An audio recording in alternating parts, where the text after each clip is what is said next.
Hi guys, magandang araw. Meron nga tayo ditong fish pako guys at gagataan nga namin ito, sasamahan namin ng suso.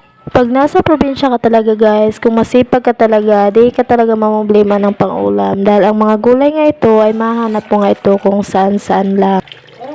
Tapos ko na nga siyang himayin guys at hugasan nga natin yan, ibabad nga natin yan for 10 minutes. Ganyan nga ako maghugas ng gulay, nilalagyan ko muna ng konting asin ng tubig, saka natin ibabad. Totoo nga guys, sabi nga nila pag nasa probinsya ka, mahirap talagang kitain ang pera dito. Pero kung masipag ka, di mo na nga problemahin ang pangulam araw-araw. Kailangan natin dyan ng gata guys, fresh gata ang gagamitin natin dito para mas masarap.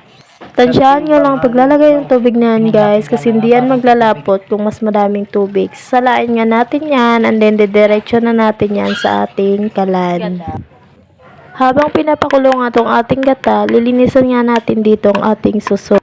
Isa-isahin mo nga siyang putulan yung pinakadulo guys para daw pag sinipsip yan ay mabilis lang malis yung kanyang laman sa loob. Isa-isahin mo nga din siyang hugasan guys at pag ganyan na nga siya kalinis at pwede na nga natin siyang ilagay sa gata.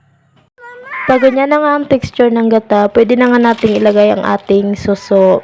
Haluin nga lang natin siya ng konti. Isang kulo lang yan, okay na yan guys. And then kuhanin na natin ang fresh pako na hinimay natin kanina. Ayan, pag ganyan na siya, pwede natin ilagay ang ating fresh pako. Konting halo nga lang yan ang gagawin natin dyan guys kasi mabilis lang yung malutot. At ganyan na nga siya guys, luto na nga at samahan nyo na nga kami kumain ng hapunan. Let's go! Tikman na natin ang ating suso with fresh pako.